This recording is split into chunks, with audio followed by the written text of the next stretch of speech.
Hello hi friend मु Tapan my channel tech for communication को आपन को स्वागत करछि। आज वीडियो मल्टीमीटर किभली भाव में एलईडी बल्ब टेस्ट कर जाए ता बाबद में करछि। वीडियो बहुत झकास होइछि। आपन वीडियो को कंटिन्यू देखि चलंतु। शेष में वीडियो को लाइक सब्सक्राइब शेयर करने भूलु नहीं। Start now. तो फ्रेंड आज वीडियो मल्टीमीटर किपरि एलईडी टेस्ट कर जाए, तेणु आपण मैंने वीडियो को कंटिन्यू देखि चलंतु, नचेत आपन किछि बुझी परिबेनी। ये हूँ एलईडी बल्ब भल अच्छी कि खराब अच्छी, तो ताको बर्तमान मो मल्टीमीटर टेस्ट करके आपन को देखेबी। तो एलईडी टेस्ट करिया को हेले हमको मल्टीमीटर को ऑन करने को पड़िबो। तो ऑन कला परे हमको एटी जो अच्छी कंटिन्यूटी मोड, तो कंटिन्यूटी मोड को आनी रखा ही पड़िबो। तो प्रथम हमको ऑन करने को पड़िबो, कला परे हमें ताको आनी कंटिन्यूटी मोड रे आनी रखिबा।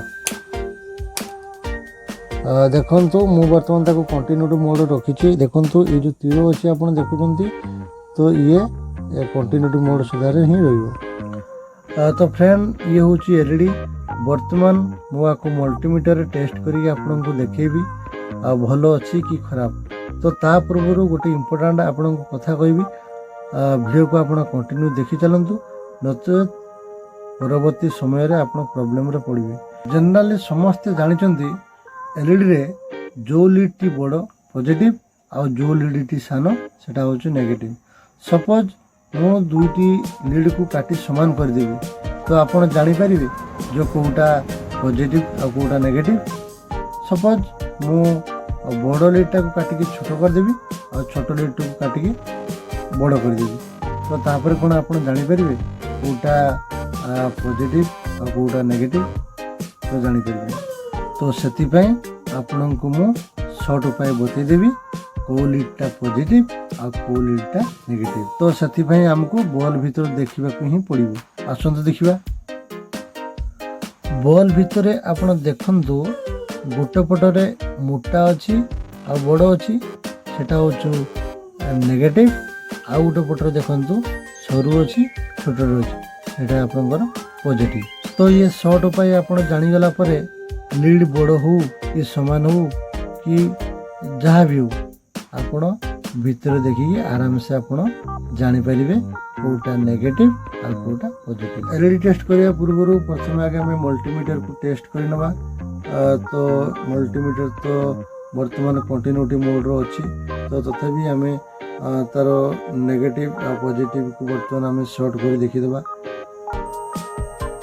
तो आपण शुणुथिबे देखुं गोटे बीप आवाज गोटे आसुची, जानिले जे आम मल्टीमीटर बर्तमान कंटिन्यूटी मोड रे बर्तमान ठीक अच्छी। तो बर्तमान आम एलईडी टेस्ट कर देखा। तो फ्रेंड आपण समस्ते जानिथिबे जे मल्टीमीटर रे दुईटा टेस्ट कलर थाए, गोटे हूँ रेड कलर आ गोटे हूँ ब्लैक कलर। तो रेड कलर टी हूँ पॉजिटिव आ ब्लैक कलर टी नेगेटिव। तो से हिसाब से मुझे पूर्वर कही, तो एलईडी रे जोटा पॉजिटिव तो आम रेड टी को दबा और जोटा नेगेटिव ताको आम ब्लैक टी दबा। तो बर्तमान मुझे टेस्ट कर देखु।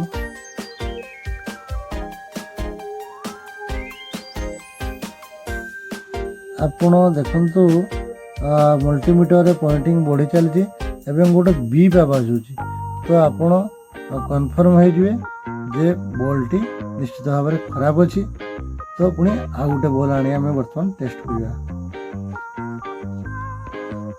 तो सेम टू सेम पूर्व आपन को मुझे जे पॉजिटिव को पॉजिटिव जगह लगे और नेगेटिव को नेगेटिव जगह लगे एलईडी टेस्ट करिया।